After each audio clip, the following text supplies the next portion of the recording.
Hello and welcome back to I'll Knit If I Want To. I'm Andrea Maury of Drea Renee Knits, and this is where I attempt to answer your questions. I'm not gonna lie, this is my third try today, so I'm just gonna let this one ride and we're gonna cross our fingers and hope for the best. Today I'm wearing Brioche Luscious. It's a crescent shaped shawl that I will show you how I put it on, how I style it at the end of the episode, so stay tuned for that. And let's jump right in. So question number one, I just binge watched your tutorials on brioche. I have never tried this technique before, but will surely do in the near future.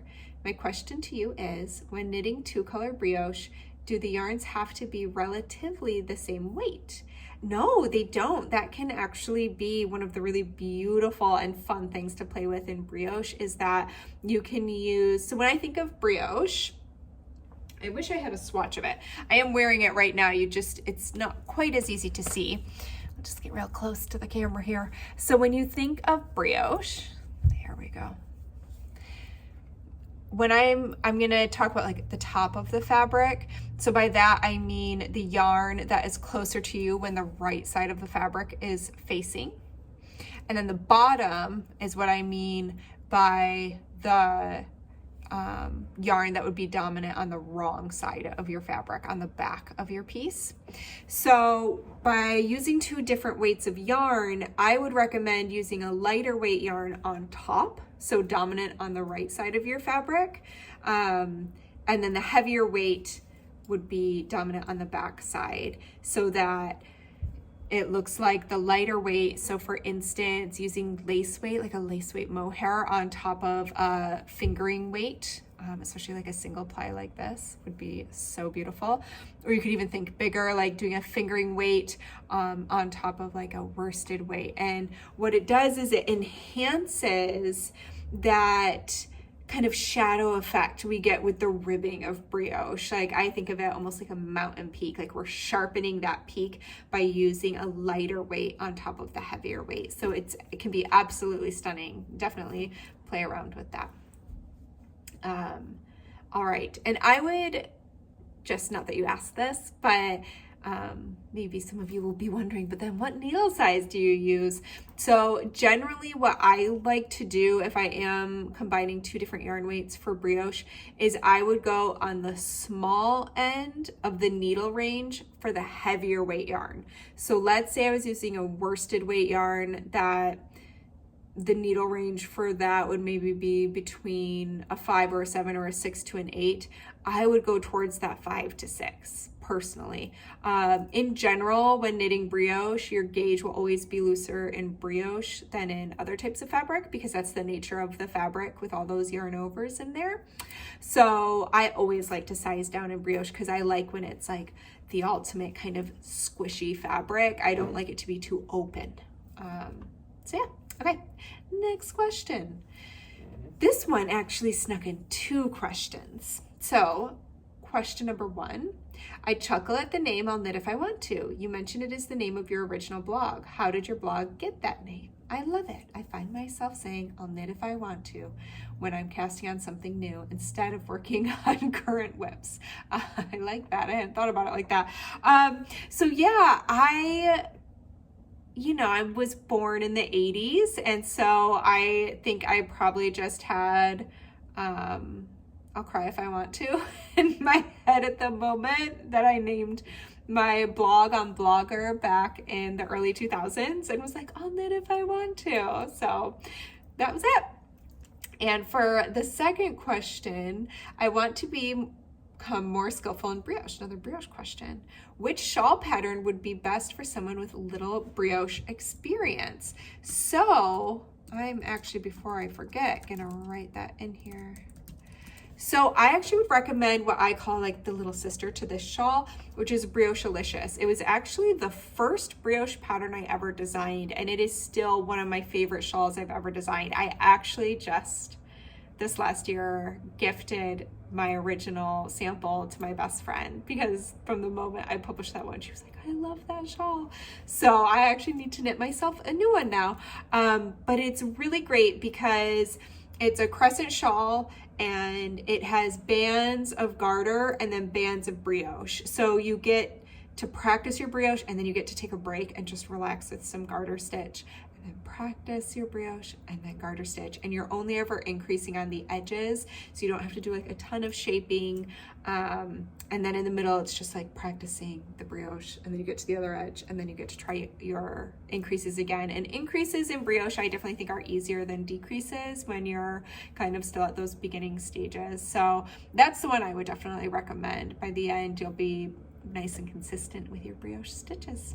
And I will link to that pattern down below, where you can find it on Ravelry and my website. So when you look beneath this video, you're going to see where it says show description, and it'll start saying what that is, and then it'll say show more, and you just tap on that and you'll see everything drop down, all the questions I've answered and any links I've mentioned throughout the episode. All right, next question. You mentioned in one of your podcasts that you gave away all your DPNs, double pointed needles. How do you finish off a hat? Typically, it tells you to switch to double pointeds for the small circumference part near the top of the hat. So I use Magic Loop. If you're not familiar with Magic Loop, I have not done a tutorial for it, but I'm sure you could find one here on YouTube.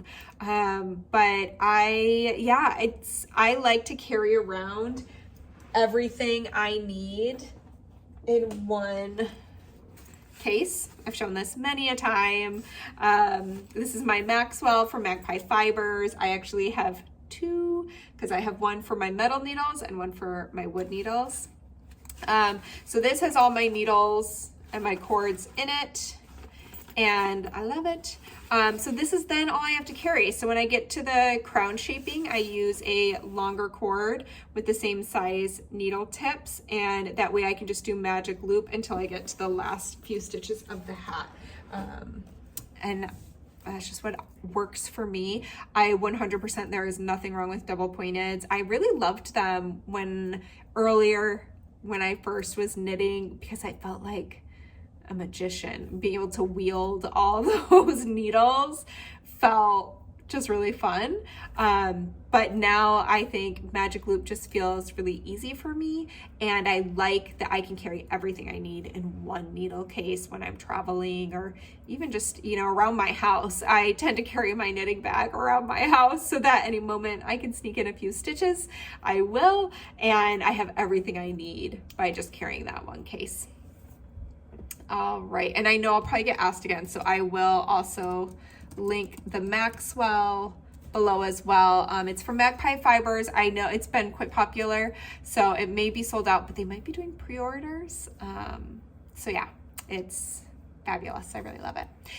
All right, next question. I've been getting this one a lot, so I thought it would be a good one to answer. Will you be teaching at any knitting conventions or gatherings in the near future?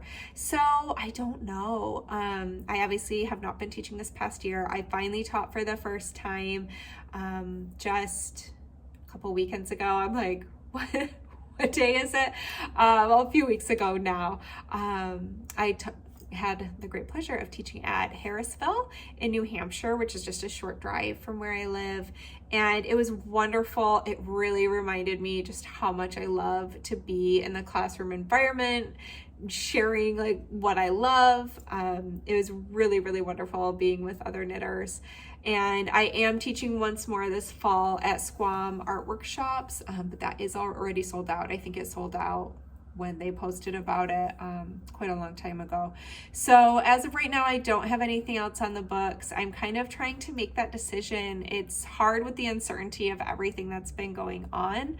It's a little hard to book anything because I feel like we're still kind of in a place of not knowing what's going to happen.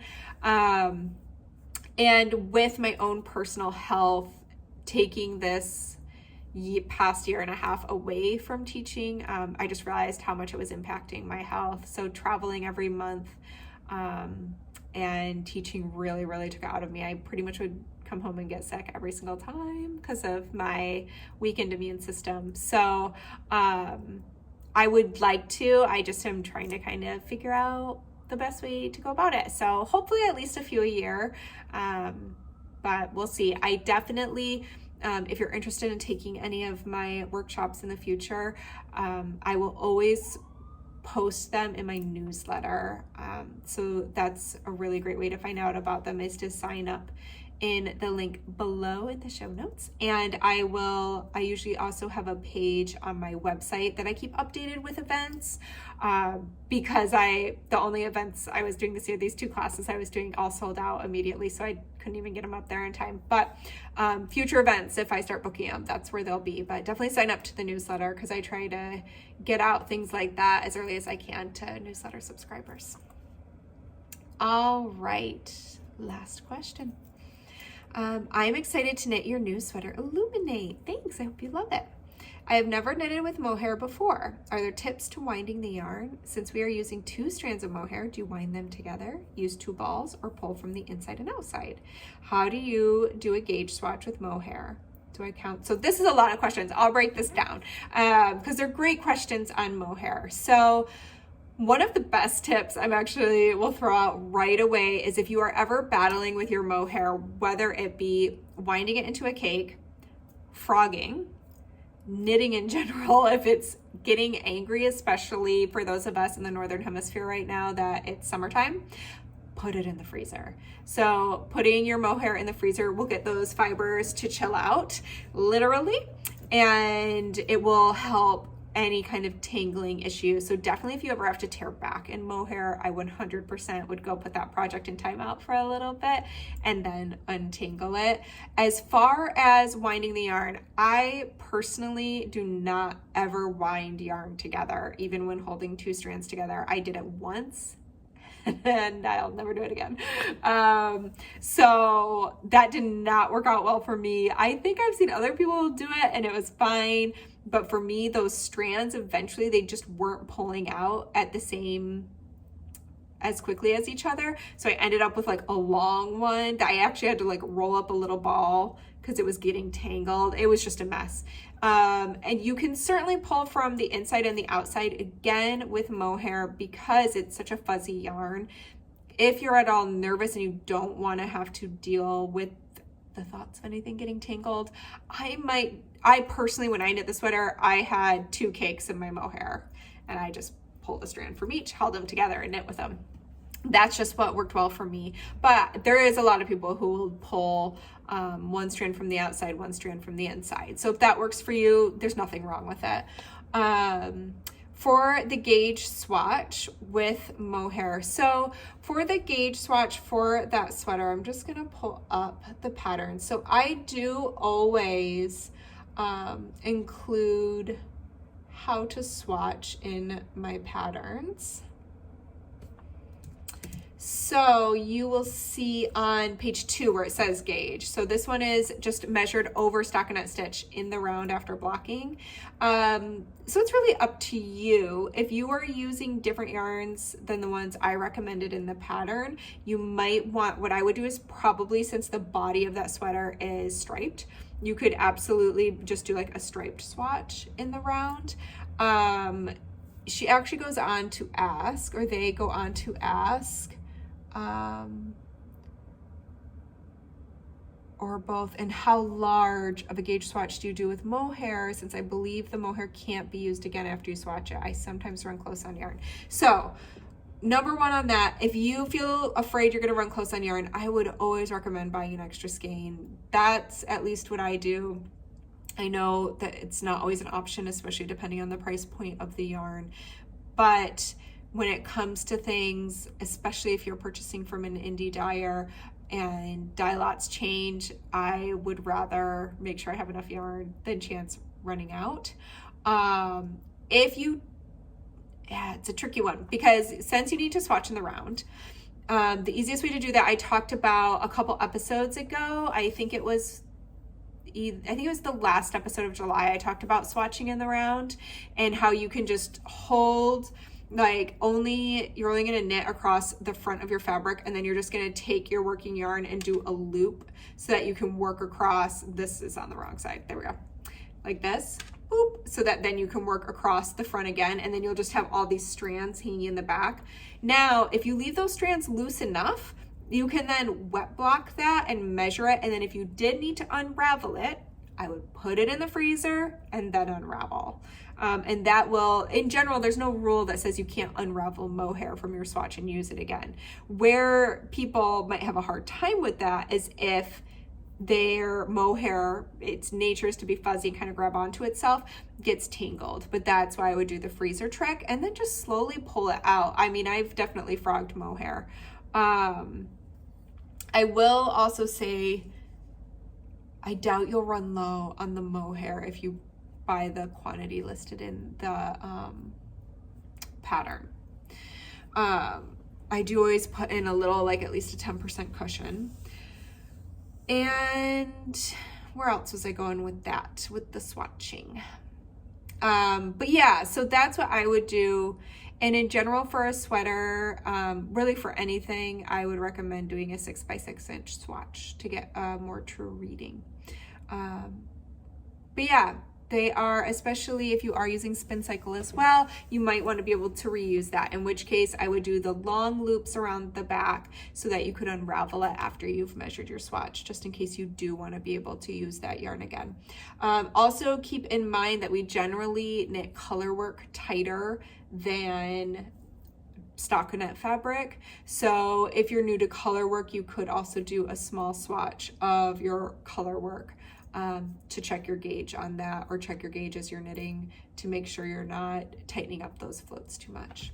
I've talked about gauge in quite a few episodes, so you can also peek back through and take a look at that. In general, you're always best off knitting a large swatch to get a truer reading. Always make sure you wet block it and let it dry fully and then measure, because we really want to try and get the most accurate reading possible. All right, but yeah, freeze that mohair if it's giving you trouble. Like, throw it in there for like half an hour. All right, I do have a little bonus question here. I am loving watching your sewing and spinning journeys. It's given me the confidence to branch out and try new things again after a bit of I won't be perfect right away block stalling me out. I totally can relate to that, and I'm happy you're pushing through. My question is to do with your sewing. I love the pieces you make. They always look so comfortable and flowy. What types of fabric do you use and where do you buy it from? So honestly, I default to linen a lot. It's easy to find, and really I think it's just the fabric I recognize. I don't know a lot about fabric. I would be curious if there's any other knitters who sew out there who, it reminds me of when I was a new knitter and trying to wrap my head around the different yarns out there, especially with the different put-ups. Like, you have like yarn balls that come in like a ball, and then you had like the skeins, and and all the different weights. In the beginning, it took me a little while to learn that with yarn, and that's where I feel like I'm at with fabric. I don't know what any of it is. And I have like listened to sewing podcasts on fabric, but I do think like what really got me to know yarn well was knitting a lot of yarn and playing around with it and seeing what worked well for me. So I know I just kind of need to do that with sewing too and try out some different things, but I really, really do love linen. And I have a great sewing shop here where I live. It's called Z Fabrics. They do have an online shop and they ship, so you could definitely check out Z Fabrics. I also, if I was buying fabric online, really love U Fabrics, which is spelled like the mama sheep, E-W-E. And, or they're not, I'm sorry, they're U Fibers, not fabrics, but they sell fiber and fabric. And I love them because they will also do make the look kits. So if there's a particular pattern style you really liked, they'll actually send you like the thread, zipper. That's how I made my Arthur pants from Sew Liberated. It was a kit through them, and I love them. That was a denim chambray, it was called. And also Fancy Tiger Crafts. I've ordered online from them. But yeah, check out and see if you have a local fabric shop, and if not, those ones all have online shops you could order from. All right, I think that is it for this week. It's still not too late to join our Illuminate Knit Along. It's been so fun. I already see some people have already finished their sweaters, which is just amazing. But it is not too late to join in, and we'd love to have you. There's links for that below as well. And thanks so much for being here. I'll see you next week. I forgot. I forgot to show you how to wear the shawl. So I'm back. And here we go. So I do think that crescent shawls can be, it's always trying to find a spot where my head's not cut off, but then where I'm not too far away. Put this over here. So crescent shawls can be a little trickier to wrap around. So again, this is Brioche Luscious. And so I always start with just taking one of the wingspans, and I feel like that helps me get started. And then you can always kind of tweak it from there. I'm just gonna have to do like a bent knee situation here, so I'm not so far away. All right, so I'm gonna take just one end and I'm gonna start by wrapping that around. Now I know this has a decent wingspan, so when something does have like a really nice long one, I might even go ahead and tuck it up over my shoulder a little bit if I don't want too much fabric hanging around.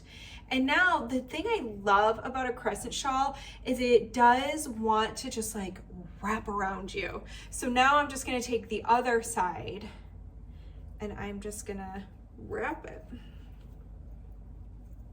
And I can bring it, depends on if I want it. Sometimes I really like it like hugging over my shoulders. Sometimes I want it to hang more loosely like a cowl. And then I can just leave one side. It's kind of fun with some crescents is they kind of want to do this twirly thing. So a lot of times I'll just kind of let it hang. Or again, if it's cold, it depends on the time of year. Obviously it's not cold right now. I will just toss it over and that's it. And this one's kind of fun with the scalloped edge. I'll kind of play with showing all the different stripes and then having that scalloped edge going on too. And just because I'm back, I can show you, I made these shorts. These are the free shorts, what are they called? The spring shorts from Peppermint Magazine. I did take off the paper bag waist. I decided not to do that because I knew I would either be doing like a French tuck with them or wearing a t-shirt over. I just didn't think I'd want that volume around my tummy. But it's free pattern. And they're cute, very comfortable shorts. I made them out of linen. Same linen I used for my wolf work dress, just different color. So I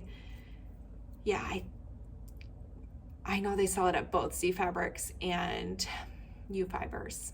So there you go. I hope you enjoyed it. Bye.